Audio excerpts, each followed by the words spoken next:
আসসালামু আলাইকুম ওয়া রাহমাতুল্লাহ। প্রিয় দেশবাসী, যুবক ভাই এবং প্রিয় উলামায়ে কেরাম, আমার সেহরে তাজ উস্তাদ সমতুল্লাহ উলামায়ে কেরাম, আমি আপনাদের সামনে একটা কথা বলতে চাই, যেটা না বললেই নয়।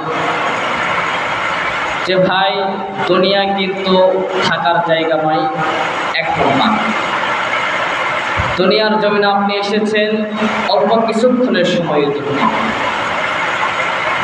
আজ জামানা খারাপ যাইতেছে, জামানার মানুষ ভালো যাইতেছে না। এই জন্য আমি আপনাদেরকে একটা ফরজ আদায় করতে বলবো। ভাই, মনে কষ্ট নেবেন না, মনে কিছু করবেন না, খারাপ চিন্তা মাথার মধ্যে নেবেন না।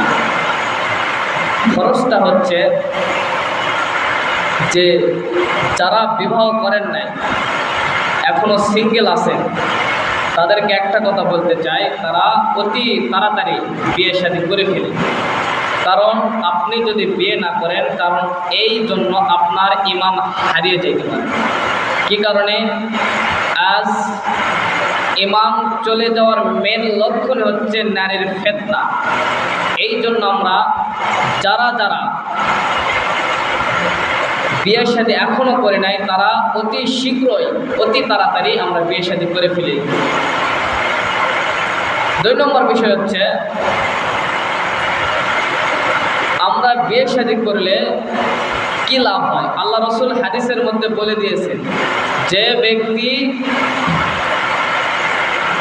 তার বিয়ে শাদী করলো, তখন শয়তান চিৎকার করে বলো, সে আমার হাত থেকে তার দিককে বাঁচিয়েছে। এই জন্য ভাই, আমি আপনাদেরকে একটা কথা বলতে চাই, আপনারা যারা সিঙ্গেল আছেন, দেরি করেন না বিয়ে